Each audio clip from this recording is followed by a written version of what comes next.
Watu huwa wanajisahau sana pale wanapoenda kufanya vipimo. Mtu anafanya vipimo vyote na anarudi anakuambia nimefanya vipimo vyote, lakini ukimuuliza umefanya kipimo cha ini, anakuambia hiko sijafanya.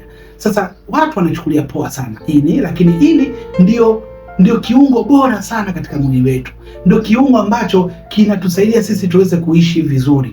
Sasa kama wewe huwa unaga mchezo wa kwenda kupima ini lako, ni vizuri sana, kwa sababu watu wengi ambao wanagundulika leo hii wana saratani ya ini, wana homa ya ini, wana mafuta ambayo yamezingira ini, yani fatty liver disease, basi hawa ni watu ambao leo hii wamejikuta wagonjwa kwa sababu walikuwa hawapimi kipimo cha ini. Ni vyema sana kupima kipimo cha ini na kuona kwamba ini lako linafanya kazi vizuri au la. Na hiyo ni kutokana na sisi milo yetu tumeshaizoea. Tunapenda sana vyakula vya wanga, tunakula vyakula vyenye sukari, tunapenda sana vyakula vyenye mafuta mengi. Kwa hii inaweza ikasababisha ini letu lishindwe kufanya kazi vizuri, kwa sababu tunakula sana na tunakula vitu ambavyo vinakera ini sana, na pia tunakula vyakula ambavyo vinalishughulisha lile ini kupita kiasi. Matokeo yake ini linashindwa kufanya kazi vizuri. Lakini mbaya zaidi, hatuli vitu ambavyo vinasaidia ini, hatuli vitu ambavyo vinarekebisha ini, hatuli virutubisho ambavyo vinasaidia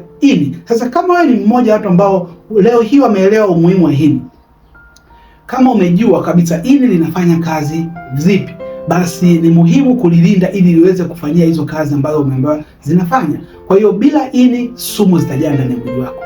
Bila ini viungo vingi vitaathirika ndani ya mwili wako. Kwa hiyo lazima tulilinde ini letu kwa kula vizuri, kulala vizuri, kunywa maji mazuri, lakini pia kunywa vinywaji ambavyo ni vizuri, na usipendelee vitu vyenye sukari, vitu vyenye wanga sana, na vitu mbalimbali ambavyo vitaathiri ini lako. Chukua na mangu bao nipigie niweze kusaidia jinsi gani ya kuratibu ini lako na kufanya ini lako lifanye kazi kama hapo awali.